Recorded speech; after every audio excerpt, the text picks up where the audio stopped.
Olá, boa tarde a todos. É um prazer estar aqui. Agradeço o convite da MRL, né, enfim, para contribuir de alguma forma com o Together for Peace, que faz um trabalho tão bacana e interessante, né, e importante, na verdade, né, não só para a paz mundial, né, mas é interessante a gente perceber, e isso deu para ver bem hoje nas palestras todas, que a questão da paz está em tudo, né? Está na saúde, está na segurança, está nas políticas públicas, está na educação.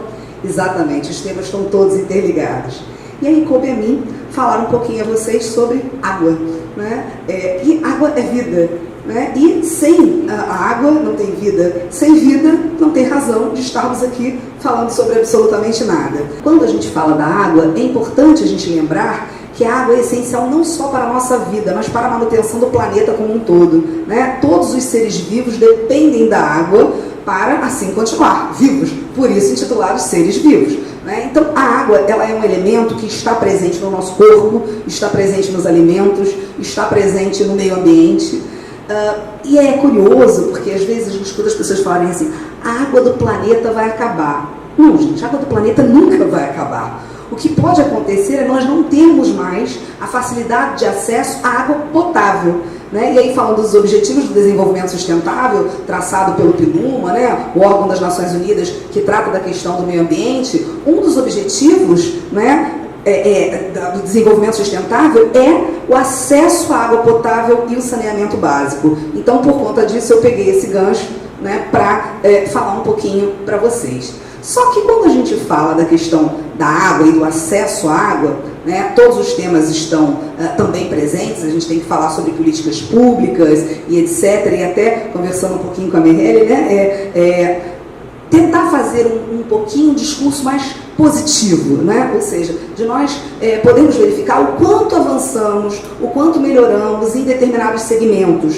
E na área ambiental, especialmente, não só no mundo, mas especialmente no Brasil, nós tivemos um aumento bastante significativo no que tange à proteção, né, do meio ambiente como um todo e das bacias hidrográficas, né? Então isso realmente foi um avanço do ponto de vista legislativo, do ponto de vista jurídico, nós tivemos uma tutela maior do meio ambiente. E como é que a gente fala em sustentabilidade sem falar na responsabilidade que nós temos e deixar esse planeta para as futuras gerações, né? Ainda há pouco a doutora Roberta falou também da questão do envelhecimento tão brilhantemente, né? E é exatamente isso, nós temos esse compromisso intergeracional, porque esse planeta não pertence a nós, né? Essa casa, eu costumo dizer que é a nossa casa planetária, né? A nossa casa planetária, ela pertence aos nossos antepassados, pertenceu a eles, pertence a nós e pertence às gerações futuras, né? Gerações essas que terão uma vida bem longeva, né? Fiquei impressionada com a expectativa de vida de 117 anos para crianças europeias, isso de fato me surpreendeu. Então, né, que planeta nós vamos deixar para essas gerações vindouras, né? Então, realmente, nós, quando abordamos o tema água e o tema meio ambiente, nós precisamos pensar nessa responsabilidade socioambiental que temos, né, para todas as futuras gerações.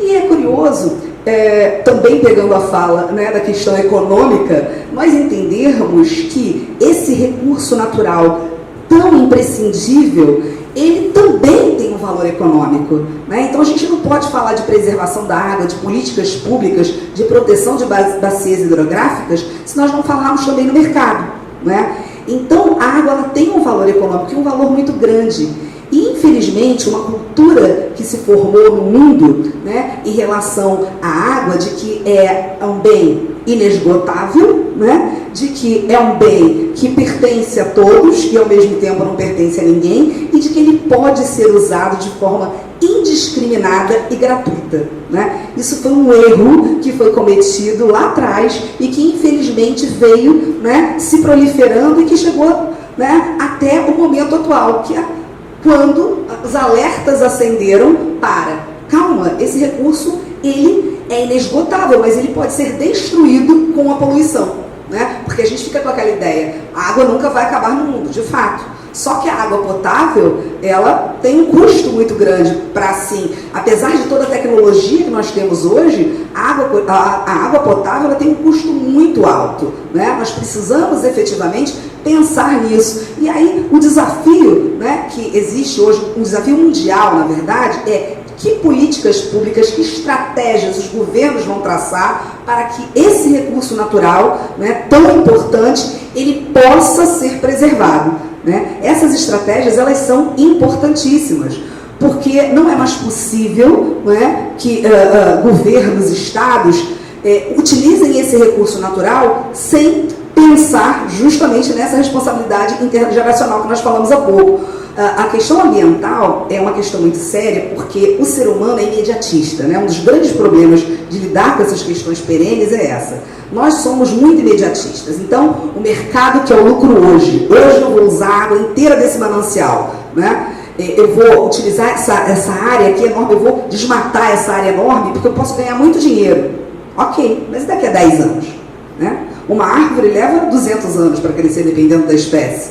Como é que eu posso, né, imaginar que eu vou utilizar aquele recurso natural, né, aquele recurso que pertence a todos nós, não podemos esquecer que é o recurso da humanidade, né, de forma gratuita e indiscriminada. Então, essas políticas públicas, elas precisam ser pensadas. Inclusive, a questão da água já gerou um monte de conflitos internacionais, né, nós sabemos isso. Tem filmes que demonstram, né, a questão interessante, filmes antigos, né, como é que o tempo passa rápido mesmo, né? As duas médicas que falaram anteriormente estabeleceram bem essa conexão, né, da passagem rápida do tempo. Tem um filme chamado Waterways, se eu não me engano, que ele falava justamente dessa questão da briga, né, internacional pela água, de quanto a água ia custar dinheiro. Porque quando a gente pensa nessa questão ambiental, nós temos que pensar que o dinheiro não resolve todos os problemas, né? É uma fala muito comum dos ambientalistas, que é aquela fala: dinheiro não se come nem se bebe. Né? Você pode ter muito dinheiro, mas se você não tiver água e não tiver alimento, não adiantar esse dinheiro, né? Ele não vai te servir para nada.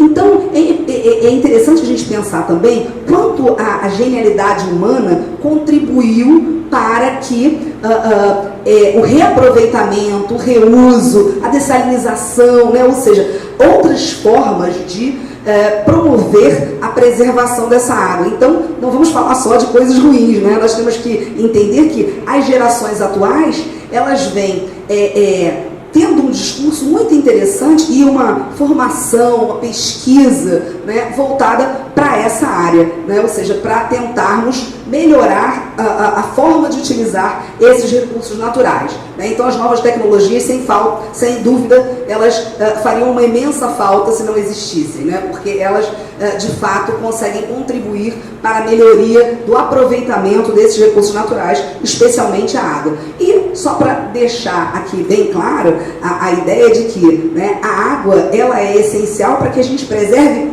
todo o resto. Não existe um ecossistema sequer no mundo que sobreviva sem água. Em matéria ambiental, a gente sempre diz o seguinte: eu preciso pensar globalmente, eu preciso saber o que está acontecendo no mundo, mas eu tenho que agir localmente, no meu prédio, na minha rua, no meu bairro, na minha associação de moradores, que a coisa vai funcionar, né? Porque eu não tenho como ter uma ação que tenha efeitos mundiais de uma hora para outra, né? Então é a coisa de fazer acontecer devagar, né? Então, por isso, a participação dessas ONGs, tanto no cenário nacional quanto no cenário internacional, tem sido tão importante.